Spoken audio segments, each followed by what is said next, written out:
Hello friends, welcome to my YouTube channel. আজি মই আপোনালোকৰ কাৰণে জিকে কেইটামান কোৱেশ্চন লৈ আহিছো। আশা কৰো প্ৰশ্নকেইটা আপোনালোকৰ কামত লাগিব আৰু যিকোনো ইন্টাৰভিউৰ কাৰণে এটো ইম্পৰ্টেন্ট হয়। আহক আমি প্ৰশ্নকেইটা ডিসকাস কৰো। আপোনালোকে নোট কৰি যাব প্ৰশ্নকেইটা। এনসাৰ কেইটা নোট কৰি যাব। ওকে, আহক। ইয়াতে দিছে তলাতল ঘৰ কোনে নিৰ্মাণ কৰিছিল? আহোম সাম্ৰাজ্যৰ যেটো মানে এবিলাক নিৰ্মাণ কৰি থৈ গৈছে চাও এবিলাক কোন কি হয়। এনসাৰটো হ'ব ৰাজেশ্বৰ সিংহ। অৰ্থাৎ তলাতল ঘৰ ৰাজেশ্বৰ সিংহই নিৰ্মাণ কৰিছিল। নেক্সট চাও উমানন্দ মন্দিৰ কোনে নিৰ্মাণ কৰিছিল? এবিলাক কিন্তু মোস্ট ইম্পৰ্টেন্ট হয়। আপোনালোকৰ যিকোনো এক্সামত এবিলাক প্ৰায় সুধিয়ে থাকে। গতিকে ভিডিওটো আপোনালোকে ভালকে চাব। ইয়াৰ এনসাৰটো হ'ব গদাধৰ সিংহ।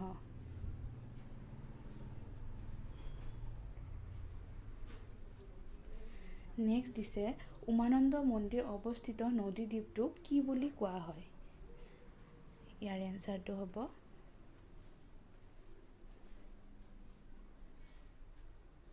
পিকক আইল্যান্ড। অৰ্থাৎ উমানন্দ মন্দিৰ অৱস্থিত নদী দ্বীপটো পিকক আইল্যান্ড বুলি কোৱা হয়। নেক্সট দিছে উগ্ৰতাৰা মন্দিৰ কোনে নিৰ্মাণ কৰিছিল? ইয়াৰ এনসাৰটো হ'ব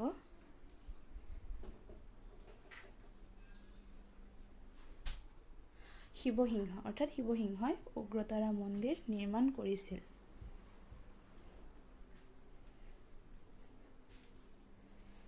নেক্সট চাও আমি কাৰেংঘৰ কোনে নিৰ্মাণ কৰিছিল? ইয়াৰ এনসাৰটো হ'ব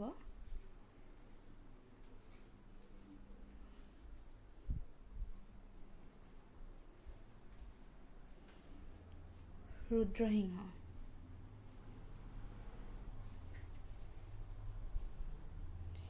নেক্সট চাও আমি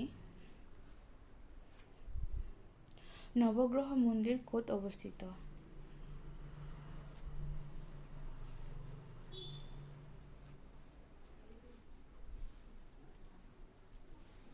ইয়াৰ আনসাৰটো হ'ব চিত্তৰাঞ্চল পাহাৰ। অৰ্থাৎ চিত্তৰাঞ্চল পাহাৰত নৱগ্ৰহ মন্দিৰ অৱস্থিত। নেক্সট চাও আমি ৰংঘৰ কোনে নিৰ্মাণ কৰিছিল? ইয়াৰ এনসাৰটো হ'ব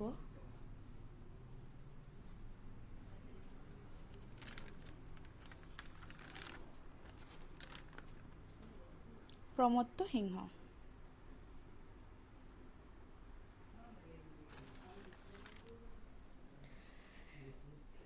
নেক্সট চাও আমি নৱগ্ৰহ মন্দিৰ কোনে নিৰ্মাণ কৰিছিল? ইয়াৰ এনসাৰটো হ'ব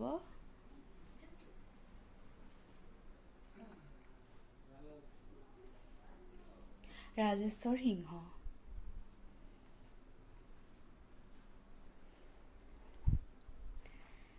নেক্সট চাও গৌৰীসাগৰৰ বিষ্ণুদৌল কোনে নিৰ্মাণ কৰিছিল? ইয়াৰ এনসাৰটো হ'ব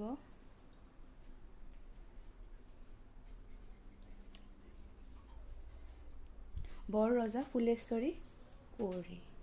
তেওঁ গৌৰীসাগৰৰ বিষ্ণুদৌল নিৰ্মাণ কৰিছিল। নেক্সট চাও আমি জয়সাগৰ কোনে নিৰ্মাণ কৰিছিল? ইয়াৰ এনসাৰটো হ'ব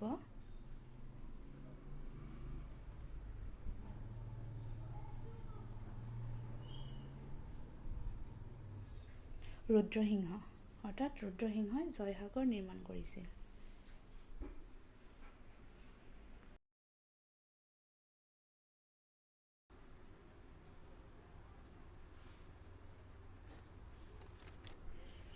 নেক্সট দিছে অশ্বক্ৰান্ত দেৱালয় কোনে নিৰ্মাণ কৰিছিল?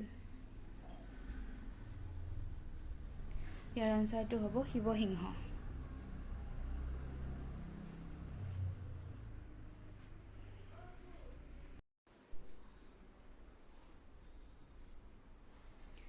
নেক্সট দিছে বশিষ্ঠ মন্দিৰ কোনে নিৰ্মাণ কৰিছিল? ইয়াৰ আনসাৰটো হ'ব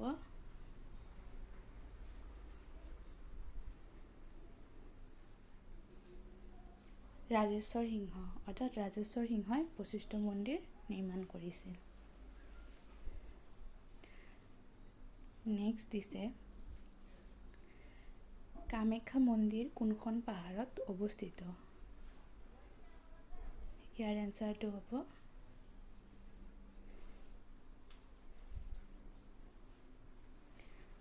নীলাচল পাহাৰ। অৰ্থাৎ নীলাচল পাহাৰত কামাখ্যা মন্দিৰ অৱস্থিত।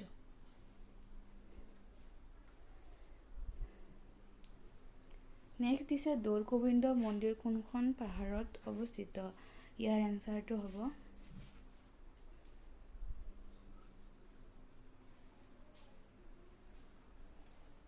চন্দ্ৰৱতী পাহাৰ।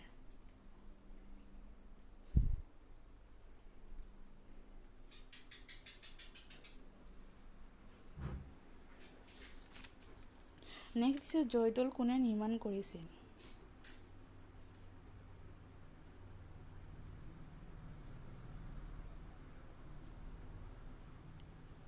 ৰুদ্ৰসিংহ। অৰ্থাৎ ৰুদ্ৰসিংহই জয়দৌল নিৰ্মাণ কৰিছিল। তেওঁৰ মাতৃ জয়মতী কুঁৱৰীৰ স্মৃতি হিচাপত জয়দৌল নিৰ্মাণ কৰিছিল। নেক্সট দিছে কামাখ্যা মন্দিৰ কোনে নিৰ্মাণ কৰিছিল? ইয়াৰ এনসাৰটো হ'ব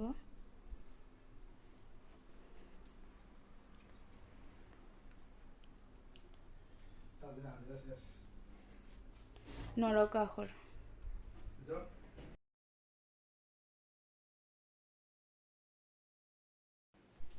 নেক্সট দিছে গৌৰীসাগৰৰ দেৱীদৌল কোনে নিৰ্মাণ কৰিছিল?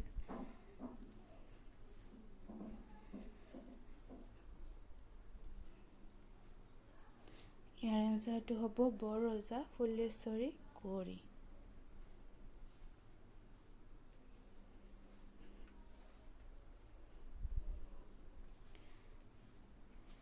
নেক্সট দিছে ৰুদ্ৰসাগৰৰ শিৱদৌল বা ৰুদ্ৰদৌল কোনে নিৰ্মাণ কৰিছিল? ইয়াৰ এনসাৰটো হ'ব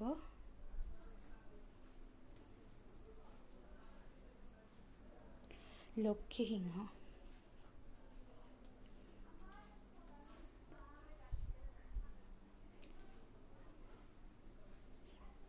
নামদাঙৰ শিলৰ সাঁকো কাৰ ৰাজত্বকালত নিৰ্মাণ কৰা হৈছিল?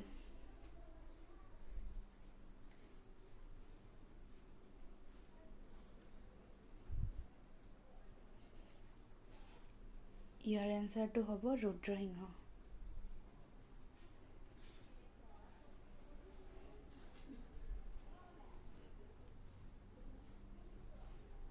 নেক্সট দিছে গৌৰীসাগৰৰ শিৱদৌল কোনে নিৰ্মাণ কৰিছিল? ইয়াৰ এনসাৰটো হ'ব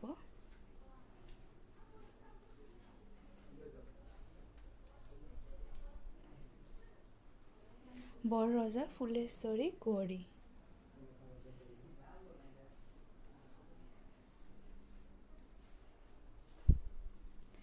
নেক্সট দিছে ৰংনাথ দৌল কোনে নিৰ্মাণ কৰিছিল? ইয়াৰ এনসাৰটো হ'ব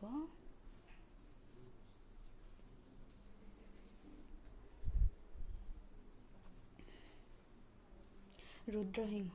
অৰ্থাৎ ৰুদ্ৰসিংহই ৰংনাথ দৌল নিৰ্মাণ কৰিছিল।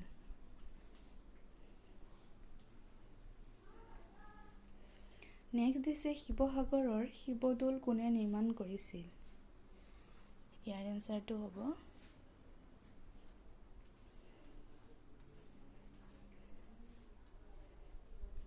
শিৱসিংহৰ দ্বিতীয় পত্নী অম্বিকা কুঁৱৰী।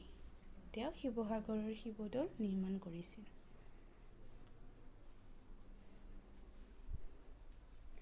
নেক্সট দিছে আমাক শুক্লেশ্বৰ মন্দিৰ কোনে নিৰ্মাণ কৰিছিল? ইয়াৰ এনসাৰটো হ'ব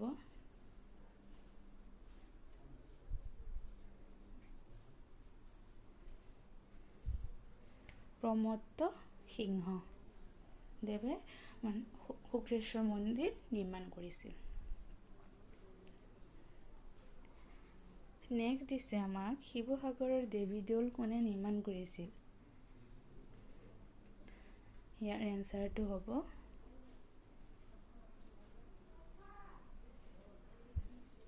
শিৱসিংহৰ দ্বিতীয় পত্নী অম্বিকা কুঁৱৰী।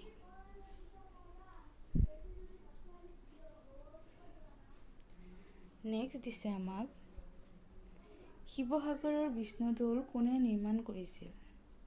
ইয়াৰ এনসাৰটো হ'ব